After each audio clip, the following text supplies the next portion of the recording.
Kobe. Hey, buddy. Kobe. What I'm doing here is trying to create a positive association with Kobe meeting a new dog. And he has not reacted at all. Good boy. Kobe. Kobe. Good boy. Huh? Good boy. That's the way. Hey, buddy. Hey, mate. New dog. Not holding the lead. A lot of dogs tend to be more reactive on a lead, holding the lead. It's a bit like holding a tough guy back, thinking he wants to fight 5 guys. Let that guy go and he does nothing. Sometimes that can be a dog. Kobe had no reaction at all then. Very good boy. So I really want to work on the positive. Doesn't respond to corrections. Well, he does, but you know, if we want to try and avoid being physical at all, we can help it. Kobe, leave it. Good boy. That was good verbal. Good boy. Just trying to get nice verbal commands over Kobe. Very good, buddy. Ah, that's the way. Nice dog. Yeah, comes his dog back. See how he goes meeting again. Not even really interested. Good boy. Hey, buddy. Good boy, Kobe. That's what I want. He knows he pays attention to me. Hey, buddy. Hey, bud. What's this? Food for Kobe, being a good boy. Hello, mate. Are you allowed food? I don't know if you're allowed it. Or sneak some in. That's the way, Kobe. Good boy, bud. Yes. Very good meeting. Hello, mate. Good boy. Come on, quick. Good boy. Look, in some situations, corrections physically with a lead are certainly necessary, but with young puppies, you don't want to make a connection between him being aggressive and you being physical. It can create just a bit of a sort of a volatile experience and everything put together, bad memories of it. So I really want to try the positive reinforcement approach, that when he pays attention to me, when he's not aggressive and reacting to other dogs, he gets food, and it's all a nice approach, especially with young dogs. You've got to train dogs according really to their age group. Doesn't mean I don't reprimand him verbally and I tell him off if he's aggressive. If he's not going to listen to the food and take the opportunity to avoid correction, yes, you'll need to do it. You can't afford your dog to attack another dog. But this positive reinforcement with his associate, especially when he's away from his brother, works well. They tend to really ramp it up when they become a bit of a pack, those two, and they feed off each other. So training these two guys individually is a good way to do it. I bring them back together, you know, once a week, twice a week. So a couple of times apart, a few times together, and then eventually want them back together permanently when they're on the beach. But it's easier to correct them individually first, teach them both manners, and then merge them back together. And like you saw in the video the other day, when they're together, Kuma has earned freedom, but Kobe hadn't the other day. But I'm hoping that'll change soon, and Kobe will realise if you train them right, they can understand why they're not getting free if it's clear to them. Every time they bark and misbehave, they get on a lead and they get restricted. When they're well behaved, they get freedom. If you do that right and time it right, they can understand why they're getting restricted, and they'll learn to behave, because if they don't behave, they lose that freedom of movement. And dogs, puppies, all dogs can especially learn that. And I think this guy's starting to get it, especially with a positive reinforcement. It's a work in progress. There will be other dogs he will react to 100%. You cannot guarantee they won't. But yeah, we'll just keep working at it. He's getting better.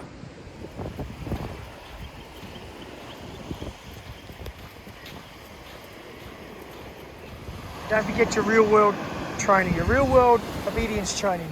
Down at the beach, dogs around, stay. Good boy. Good boy, bud. Stay. Stay. Keep control of them in the real world. Good boy. This will be a test for him, a dog. He's in a downstay. Good boy. Very good, buddy. Good boy. Pretty good. Down. Stay. So move quickly with your voice. Stay. Didn't tell him off though. If I went and then ran at him, he's going to run off. It's just a little correction, and then put him back in position. Stay. It's pretty hard. You got a dog just over there chasing a stick. And this guy's reactive to dogs. So this is a really good stay. Very impressed, Kobe. Stay. Kobe. Free. Yes, good free. Good boy. Look at the leave it command. Leave it. Leave. So these dogs. Kobe, come. Good boy. Good leave it, buddy. That was a very, very good leave it. He responded. Responded really well to that leave it. Every dog should have a good leave command, but especially a big, well, going to be a very big dog like this guy. That's a very good leave it. Leave it. Come. Hey. Come. Leave it. Good boy. Good boy. And then food. Okay, bud. Look. Kobe. Good boy. Lots of reinforcement. Lots of reinforcement for behaviour like that. Not easy. It's a pup. Kobe, leave it. Good boy. Definitely responds to that. Leave. No. Okay, let's see how nice he is. Good boy.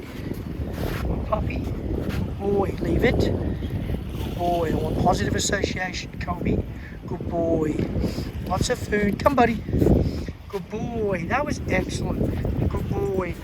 New little puppy there, right in his face. Hadn't met that dog. I just put food.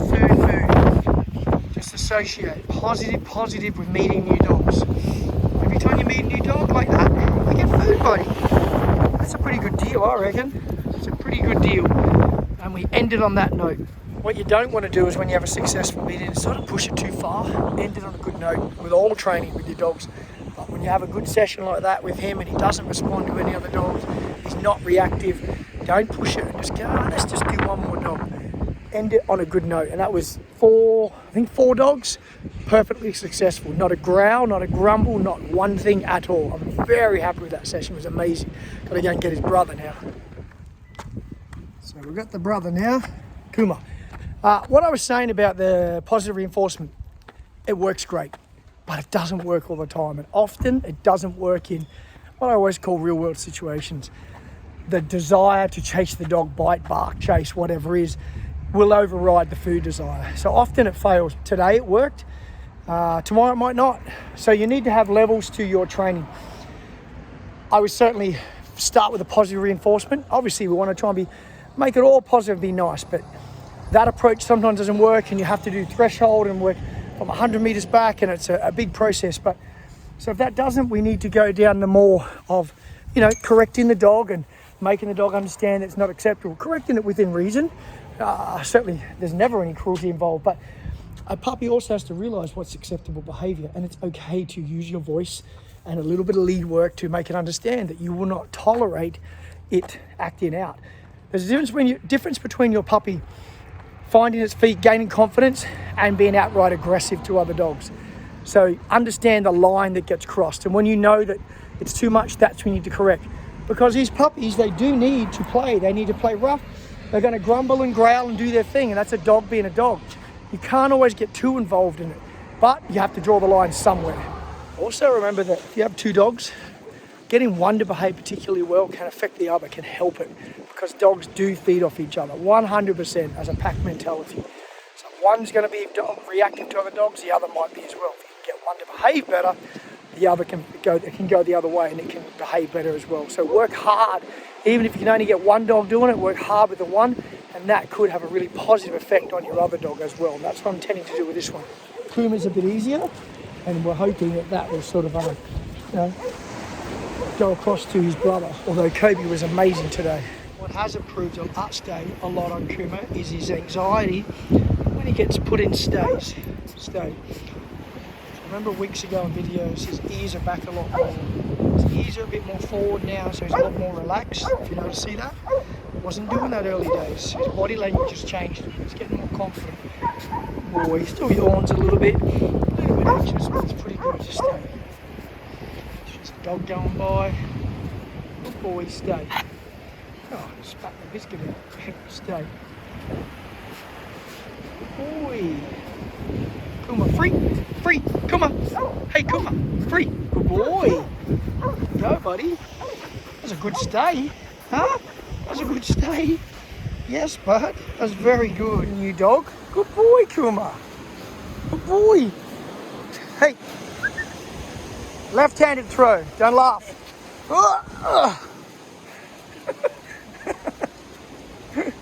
Good boy. Good dog. Say hello. Good boy. Look, go and meet them, buddy. You can see the anxiety. Couldn't get the word out. Anxiety. A little bit of fear, anxiety. I want to get him comfortable. Say hello. These hackles come up. More the better. Good boy. That's the way, Kuma. Good boy. Say hello. Huh? You see these guys, Kobe and Kuma still look at animals like other dogs like they're aliens. They're just not getting enough exposure. They are now. I'm doing a lot with them. But you can see, just uncomfortable. We've got to get them comfortable. He is getting better. His body language is getting better. So this will be an interesting meeting because this dog's a bit reactive himself. No. Good. Good boy, Kuma. Good dogs. Both of you. Good puppies. Kuma. Good boy. That was excellent. Huh? Good boy. No reaction at all. Oh, we may be having a win with these guys. Good boy. Hard work pays off, people. Well, not hard work. I love what I do, but consistent work.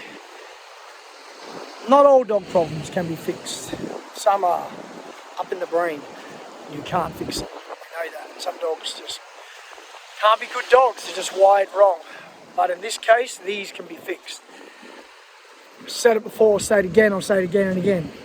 Exposure, especially when they're puppies in their imprinting stage, positive association with everything they do, and you can get over this. If you miss this, if you are lazy, and you don't walk your dog, and you don't socialise it, this problem will compound and become worse and worse. And next thing you have a 35, 40 kilo German Shepherd that you can't handle anymore. You have to do the work. There's no, it's not tricky, it's not hard. Don't think you can't do it. You have to be a dog trainer. I'm just a person. Started training dogs when I was a little kid. I love it. I've done it all my life. Police dogs, quarantine dogs, different things. But you can do it.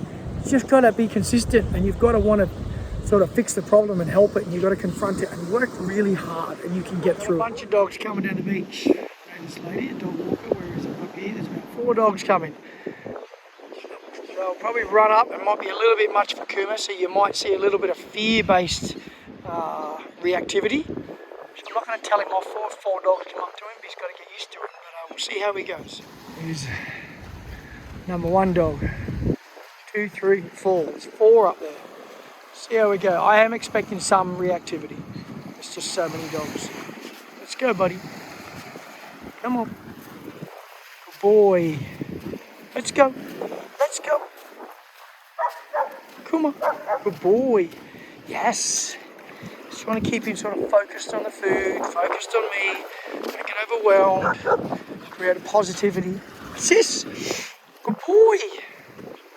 Good boy. It's going to be a lot. Dogs everywhere. Good boy, Kuma. Good boy.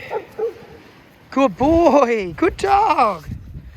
Good boy. For like 3 years, and we literally haven't seen you. Now you're training every dog. That's so good. How did Mindy go? Yeah, really good. Yeah, really good. Beautiful. Yeah, she went so good. She's such a nice dog. Kuma, hey. Right, I'll move these along. She went good. Good boy. Good boy.